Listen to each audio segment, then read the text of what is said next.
നമസ്കാരം, goodness evening ന്യൂസിലേക്ക് സ്വാഗതം. പ്രധാന വാർത്തകൾ. ലോക്സഭാ തിരഞ്ഞെടുപ്പ് അവസാനഘട്ടം ശനിയാഴ്ച. ലണ്ടൻ വെടിവെപ്പ്. മലയാളി ബാലികയ്ക്ക് പുറമെ 3 യുവാക്കൾക്കും വെടിയേറ്റു. 2 പേരുടെ നില ഗുരുതരം.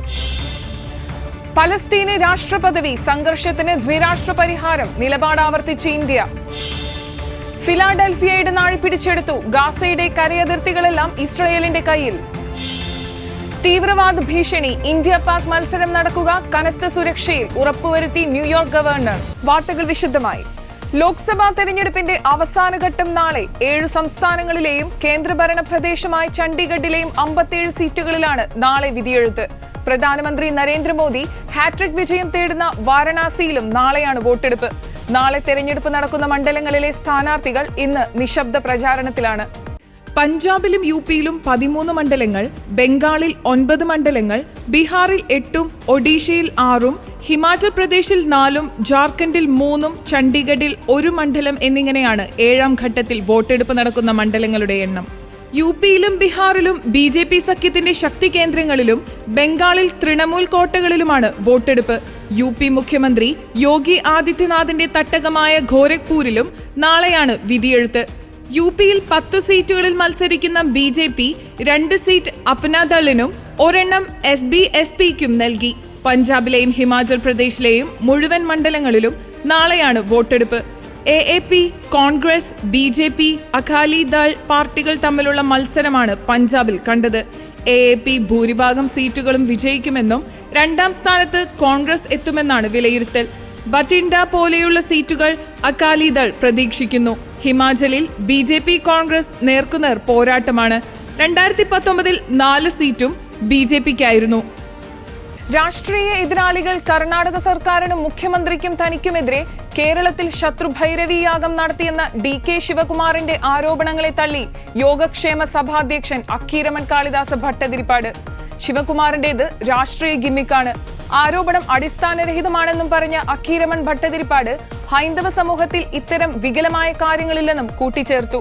വ്യാഴാഴ്ച രാത്രി വാർത്താ സമ്മേളനത്തിനാണ് കർണാടക ഉപമുഖ്യമന്ത്രിയും സംസ്ഥാന കോൺഗ്രസ് അധ്യക്ഷനുമായ DK ശിവകുമാർ ആരോപണവുമായി എത്തിയത്. കർണാടക സർക്കാരിനും മുഖ്യമന്ത്രി സിദ്ധരാമയ്ക്കും തനിക്കുമെതിരെ കേരളത്തിൽ മൃഗബലി അടങ്ങുന്ന ശത്രു ഭൈരവി യാഗം നടക്കുന്നതായാണ് ശിവകുമാർ ആരോപിച്ചത്. രാഷ്ട്രീയ വൈരാഗ്യം തീർക്കാൻ കർണാടകയിലെ ചില നേതാക്കളാണ് ഇത്തരം നീക്കം നടത്തുന്നത്. ഇതിനായി അഘോരികളെ സമീപിക്കുന്നുണ്ടെന്നും പേര് പരാമർശിക്കാതെ ശിവകുമാർ ആരോപിച്ചു. കയ്യിൽ കെട്ടിയ ചരടുകൾ എന്തിനാണെന്ന ചോദ്യത്തിനായിരുന്നു ശിവകുമാറിന്റെ മറുപടി. കേരളത്തിലെ രാജരാജേശ്വരി ക്ഷേത്രം കേന്ദ്രീകരിച്ച് പഞ്ചമൃഗബലിയും യാഗങ്ങളും നടന്നതായി അറിവ് ലഭിച്ചിട്ടുണ്ട്. ബലിയിൽ ഉൾപ്പെട്ട ആളുകൾ തന്നെയാണ് ഈ വിവരങ്ങൾ എഴുതി അറിയിച്ചത്. ആരാണ് ഇത്തരം പൂജകൾ നടത്തുന്നതെന്ന് വിവരം ലഭിച്ചിട്ടുണ്ട്. കർണാടക സർക്കാരിനെ താഴെയിറക്കാനുള്ള ശ്രമമാണിത്. ഇത്തരം പൂജകൾ എന്നെ ബാധിക്കില്ല എന്നും ശിവകുമാർ വ്യക്തമാക്കി. വടക്കുകിഴക്കൻ ലണ്ടനിലെ ഹാക്കനിയിൽ വെടിവെപ്പിൽ പരിക്കേറ്റത് മലയാളിയായ 10 വയസ്സുകാരിയടക്കം 4 പേർക്ക്. പറവൂർ ഗോത്തുരുത്ത് സ്വദേശികളായ ആനത്താഴത്ത് അജീഷ് വിനയ ദമ്പതികളുടെ മകൾ ലിസേൽ മരിയയ്ക്ക് വെടിവെപ്പിൽ ഗുരുതര പരിക്കേറ്റിരുന്നു. മറ്റ് 3 പേർ മലയാളികളല്ലെന്നാണ് റിപ്പോർട്ട്. ലണ്ടനിലെ ഹാക്കനിയിൽ നടന്ന വെടിവെപ്പിൽ 10 വയസ്സുകാരിയുടെ തലയ്ക്കാണ് വെടിയേറ്റത്. കുട്ടിയെ അടിയന്തര ശസ്ത്രക്രിയയ്ക്ക് വിധേയനാക്കിയെങ്കിലും വെടിയുണ്ട പുറത്തെടുക്കാൻ കഴിഞ്ഞില്ല. റെസ്റ്റോറൻറ്റിലുണ്ടായ വെടിവെപ്പിൽ ലക്ഷ്യം തെറ്റിയാണ് കുട്ടിക്ക് വെടിയേറ്റതെന്നാണ് വിവരം. ബൈക്കിലെത്തിയ ആളാണ് വെടിയുതിർത്തത്. ഡസ്റ്റണിലെ കിങ്സ് ലാൻഡ് ഹൈ സ്ട്രീറ്റിലെ റെസ്റ്റോറൻറ്റിൽ കുടുംബത്തോടൊപ്പം ഭക്ഷണം കഴിക്കുകയായിരുന്നു കുട്ടി. ബുധനാഴ്ച രാത്രി പ്രാദേശിക സമയം 9:30 സംഭവം. 26, 37, 42 വയസ്സുള്ള യുവാക്കളാണ് പരിക്കേറ്റ മറ്റുള്ളവർ. മോഷ്ടിച്ച ബൈക്കിലെത്തിയ ആളാണ് വെടിയുതിർത്തതെന്ന് സംശയം. കുട്ടിക്ക് പുറമെ പരിക്കേറ്റ മറ്റൊരാളുടെയും നില ഗുരുതരമാണ്. വെടിയേറ്റവർക്കും വെടിവെച്ചയാൾക്കും പരസ്പരം പരിചയമില്ലെന്നാണ് പോലീസ് വ്യക്തമാക്കുന്നത്. സംഭവ സമയത്ത് പരിസരത്ത് ഉണ്ടായിരുന്നവരോട് തങ്ങൾക്കറിയാവുന്ന വിവരങ്ങൾ പങ്കുവയ്ക്കാനും അധികൃതർ ആവശ്യപ്പെട്ടു. കൊച്ചി ധനുഷ്കോടി ദേശീയപാതയിലെ നേര്യമംഗലം മുതൽ വാളറ വരെയുള്ള 14.5 കിലോമീറ്റർ ഭാഗത്തിൽ വനം വകുപ്പിന് അവകാശമില്ലെന്നും ദേശീയപാത അതോറിറ്റി റോഡ് വികസിപ്പിക്കുന്നതിനെ വനം വകുപ്പ് ഉദ്യോഗസ്ഥർ എതിർക്കരുതെന്നും ഹൈക്കോടതി ഡിവിഷൻ ബെഞ്ച് നിർദ്ദേശിച്ചു. NH85 നേര്യമംഗലം മുതൽ വാളറ വരെയുള്ള റോഡ് പുറമ്പോക്കാണെന്ന് റവന്യൂ രേഖകളിൽ നിന്ന് വ്യക്തമാണെന്ന് ജസ്റ്റിസ് A മുഹമ്മദ് മുഷ്താഖും ജസ്റ്റിസ് S മനുവും ഉൾപ്പെട്ട ഡിവിഷൻ ബെഞ്ച് ചൂണ്ടിക്കാട്ടി. NH85 നേര്യമംഗലം വാളറ ഭാഗത്ത് റോഡ് വികസനത്തിൽ ഇടപെടാനോ തടയാനോ forest principal chief conservator Munnar division forest officer എന്നിവർക്കോ അവരുടെ ഉദ്യോഗസ്ഥർക്കോ അധികാരമില്ലെന്ന് പ്രഖ്യാപിക്കണമെന്ന് ഉൾപ്പെടെയുള്ള ആവശ്യങ്ങളുമായി മൂവാറ്റുപുഴ നിർമ്മല കോളേജ് വിദ്യാർത്ഥി കിരൺ സിജു, കിഫായ് എറണാകുളം ജില്ലാ പ്രസിഡന്റ് സിജുമോൻ ഫ്രാൻസിസ്, ഇടുക്കി ജില്ലാ പ്രസിഡന്റ് ബിബിൻ ജെയിംസ്, വനത്തിൽ അതിക്രമിച്ച് കയറിയെന്നാരോപിച്ച് ജയിലിലടച്ച വഴിയോര കരിക്കു വിൽപ്പനക്കാരൻ മീരാൻ എന്നിവരുടെ ഹർജിയിലാണ് ഉത്തരവ്. ടൂറിസം കോറിഡോറിൽ ഉൾപ്പെട്ട കൊച്ചി ധനുഷ്കോടി പാത 980 കോടി രൂപ മുടക്കിൽ നവീകരിക്കുകയാണെന്ന് ഹർജിക്കാർ ചൂണ്ടിക്കാട്ടി. എന്നാൽ നേര്യമംഗലം മുതൽ വാളറ വരെയുള്ള ഭാഗം വനഭൂമിയിലാണെന്ന വാദത്തിൽ റോഡ് വീതി കൂട്ടാനും കാനിയും സംരക്ഷണ ഭിത്തിയും കെട്ടാനും വനംവകുപ്പ് അനുവദിക്കുന്നില്ല. നിത്യേന നൂറുകണക്കിന് വാഹനങ്ങൾ കടന്നുപോകുന്ന ഹൈവേയിൽ ഗതാഗത തടസ്സമുണ്ടാക്കുന്ന സ്ഥലം കൂടിയാണിതെന്നും അറിയിച്ചു. 3 യൂറോപ്യൻ രാജ്യങ്ങൾ പലസ്തീനെ അംഗീകരിച്ചതിനു പിന്നാലെ ഇസ്രായേൽ പലസ്തീൻ സംഘർഷത്തിൽ മുൻനിലപാട് ആവർത്തിച്ച് ഇന്ത്യ. ദ്വിരാഷ്ട്ര പരിഹാരവും പലസ്തീന് രാഷ്ട്രീയ പദവിയും എന്നതാണ് കാലങ്ങളായി ഇന്ത്യ തുടരുന്ന നിലപാടെന്ന് വിദേശകാര്യ മന്ത്രാലയ വക്താവ് രൺധീർ ജയ്സ്വാൾ വ്യക്തമാക്കി. സ്പെയിൻ, അയർലൻഡ്, നോർവേ എന്നീ രാജ്യങ്ങൾ പലസ്തീനെ അംഗീകരിച്ചതിനെ കുറിച്ചുള്ള ചോദ്യത്തോട് ആഴ്ചതോറും നടക്കുന്ന വാർത്താ സമ്മേളനത്തിൽ പ്രതികരിക്കുകയായിരുന്നു അദ്ദേഹം. റാഫയിലെ അഭയാർത്ഥി ക്യാമ്പുകൾക്ക് നേരെ ഇസ്രായേൽ നടത്തിയ ആക്രമണത്തിൽ ആളപായമുണ്ടായ സംഭവത്തിൽ ഇന്ത്യ ആശങ്ക രേഖപ്പെടുത്തി. നിലവിലുള്ള സംഘർഷത്തിൽ സാധാരണ ജനതയുടെ സംരക്ഷണത്തിനും അന്താരാഷ്ട്ര മാനുഷിക നിയമങ്ങളോടുള്ള ബഹുമാനത്തിനും ഞങ്ങൾ നിരന്തരം ആഹ്വാനം ചെയ്തിട്ടുണ്ടെന്ന് ജയ്സ്വാൾ കൂട്ടിച്ചേർത്തു. അതേസമയം സംഭവത്തിൻ്റെ ഉത്തരവാദിത്തം ഇസ്രായേൽ ഏറ്റെടുക്കുകയും അന്വേഷണം പ്രഖ്യാപിക്കുകയും ചെയ്തിട്ടുണ്ടെന്നും അദ്ദേഹം ചൂണ്ടിക്കാട്ടി. ഗാസയിൽ നടക്കുന്ന ഇസ്രായേൽ ഹമാസ് യുദ്ധം അവസാനിപ്പിക്കാനുള്ള ശ്രമങ്ങൾക്ക് ആക്കം പകരുകയാണ് പാലസ്തീനെ അംഗീകരിക്കുന്നതിലൂടെ സ്പെയിൻ ലക്ഷ്യമിടുന്നതെന്നാണ് പ്രധാനമന്ത്രി പെഡ്രോ സാഞ്ചസ് പാർലമെന്റിൽ ഉന്നയിച്ചിരുന്നു. ഇസ്രായേൽ പ്രധാനമന്ത്രി ബെഞ്ചമിൻ നെതന്യാഹു ഗാസയിൽ കൂട്ടക്കൊല നടത്തുകയും ഉഭയകക്ഷി ഉടമ്പടി പ്രകാരമുണ്ടാക്കിയ പരിഹാരത്തെ അപകടത്തിലാക്കുകയും ചെയ്തുവെന്നാണ് പെഡ്രോ സാഞ്ചസ് ആരോപിച്ചത്. കിഴക്കൻ ജെറുസലേം തലസ്ഥാനമാക്കി വെസ്റ്റ് ബാങ്കും ഗാസയും ചേർന്ന ഭൂപ്രദേശം പാലസ്തീൻ അതോറിറ്റി ഭരിക്കണമെന്നതാണ് സ്പെയിൻ്റെ നിർദ്ദേശം. സുരക്ഷിതമായും അയൽക്കാരോട് രമ്യതയിലും കഴിയാനുള്ള ഇസ്രയേലിൻ്റെ അവകാശത്തെ അംഗീകരിക്കുന്നുവെന്നാണ് ഡബ്ലിനിൽ വാർത്താ സമ്മേളനം നടത്തിയ പാലസ്തീനെ രാഷ്ട്രമായി അംഗീകരിക്കാനുള്ള തീരുമാനം പ്രഖ്യാപിക്കവേ അയർലൻഡിൻ്റെ പ്രധാനമന്ത്രി സൈമൺ ഹാരിസ് അറിയിച്ചത്. ഗാസയിലെ എല്ലാ ബന്ദികളെയും ഉടൻ തിരിച്ചയക്കണമെന്നും അദ്ദേഹം ആവശ്യപ്പെട്ടു. പാലസ്തീനെ അംഗീകരിക്കുന്നുവെന്ന പ്രഖ്യാപനത്തിന് പിന്നാലെ ഡബ്ലിനിലെ പാർലമെന്റ് മന്ദിരത്തിന് പുറത്ത് അയർലൻഡ് പാലസ്തീൻ പതാകയും ഉയർത്തി. കോട്ടയം പായിപ്പാട് പഞ്ചായത്തിലെ 1-ാം വാർഡിൽ എട്ടിയാക്കരി പാടശേഖരത്തിൽ വളർത്തിയിരുന്ന താറാവുകളിൽ പക്ഷിപ്പനി സ്ഥിരീകരിച്ചതായി ജില്ലാ കളക്ടർ വി വിഘ്നേശ്വരി അറിയിച്ചു. പുത്തൻപുരയിൽ ഔസേപ്പ് മാത്യു എന്നയാൾ വളർത്തിയ താറാവുകളിലാണ് പക്ഷിപ്പനി സ്ഥിരീകരിച്ചത്. കഴിഞ്ഞ ദിവസം താറാവുകൾ കൂട്ടത്തോടെ ചത്തതിനെ തുടർന്ന് ഭോപ്പാലിലെ national institute of high security animal diseases ലാബിൽ നടത്തിയ സാമ്പിൾ പരിശോധനയിലാണ് H5N1 സ്ഥിരീകരിച്ചത്. 18,000 താറാവുകളെയാണ് ഔസേപ്പ് മാത്യു വളർത്തിയിരുന്നത്. 5.5 മാസം പ്രായമുള്ളവയാണ് ഇവ. പക്ഷിപ്പനി സ്ഥിരീകരിച്ച സ്ഥലത്തിന് 1 കിലോമീറ്റർ ചുറ്റളവുള്ള പക്ഷിപ്പനി ബാധിത മേഖലയായി പ്രഖ്യാപിച്ചു. രോഗം കണ്ടെത്തിയ പ്രദേശത്തിന്റെ 1 കിലോമീറ്റർ ചുറ്റളവിലുള്ള എല്ലാ വളർത്തു പക്ഷികളെയും മൃഗസംരക്ഷണ വകുപ്പിന്റെ മേൽനോട്ടത്തിൽ ദയാവധം ചെയ്ത് ശാസ്ത്രീയമായി സംസ്കരിക്കും. ഇവിടെ അണുനശീകരണം നടത്താനുള്ള നടപടി സ്വീകരിക്കും. മൃഗസംരക്ഷണ വകുപ്പിന്റെ ദ്രുതകർമ്മ സംഘമാണ് പക്ഷികളെ ദയാവധം ചെയ്ത് ശാസ്ത്രീയമായി സംസ്കരിക്കുക. കേന്ദ്ര സർക്കാരിന്റെ 2021 നിർദ്ദേശങ്ങൾ പ്രകാരമാണ് സംസ്കരണ നടപടി. പായിപ്പാട് പഞ്ചായത്തിലെ 1-ാം വാർഡിലെ പക്ഷികളുടെയും അവയുടെ ഉൽപ്പന്നങ്ങളുടെയും വിപണനവും മറ്റും ഇനിയൊരു അറിയിപ്പ് ഉണ്ടാകുന്നതുവരെ പൂർണ്ണമായി നിരോധിച്ചു. 1 കിലോമീറ്റർ മുതൽ 10 കിലോമീറ്റർ വരെയുള്ള ചുറ്റളവ് നിരീക്ഷണ മേഖലയായും പ്രഖ്യാപിച്ചിട്ടുണ്ട്. പക്ഷിപ്പനി സ്ഥിരീകരിച്ചതിനെ തുടർന്ന് കലക്ടറേറ്റിൽ വിവിധ വകുപ്പ് ഉദ്യോഗസ്ഥരുടെ യോഗം ചേർന്ന് അടിയന്തര നടപടികൾ സ്വീകരിക്കാൻ തീരുമാനിച്ചു. ഈജിപ്ത് അതിർത്തിയിലെ ഫിലാഡൽഫിയ ഇടനാഴി വ്യാഴാഴ്ച പിടിച്ചെടുത്തതോടെ ഗാസയുടെ കരയതിർത്തി മുഴുവൻ ഇസ്രായേലിന്റെ നിയന്ത്രണത്തിലായി. ഗാസയ്ക്കും ഈജിപ്തിനും ഇടയിൽ 14 കിലോമീറ്റർ നീളത്തിലുള്ള കരുതൽ മേഖലയാണ് ഫിലാഡൽഫിയ ഇടനാഴി. 100 മീറ്റർ മാത്രമാണ് ഇടനാഴിയുടെ വീതി. ഇതുവഴി തുരങ്കമുണ്ടാക്കി ഈജിപ്തിൽ നിന്ന് ഗാസയിലേക്ക് ഹമാസ് ആയുധങ്ങൾ കടത്തുന്നു എന്നാണ് ഇസ്രായേലിന്റെ ആരോപണം. 1967-2005 കാലത്ത് ഗാസ ഇസ്രയേലിന്റെ നേരിട്ടുള്ള നിയന്ത്രണത്തിലായിരുന്നപ്പോഴാണ് സലാഹിദ്ദീൻ എന്നുകൂടി പേരുള്ള ഈ കരുതൽ മേഖല ഉണ്ടാക്കിയത്. ഇവിടെ 20 തുരങ്കങ്ങൾ കണ്ടെത്തിയെന്ന് ഇസ്രയേൽ സേനാ വക്താവ് ഡാനിയൽ ഹഗാരി പ്രഖ്യാപിച്ചു.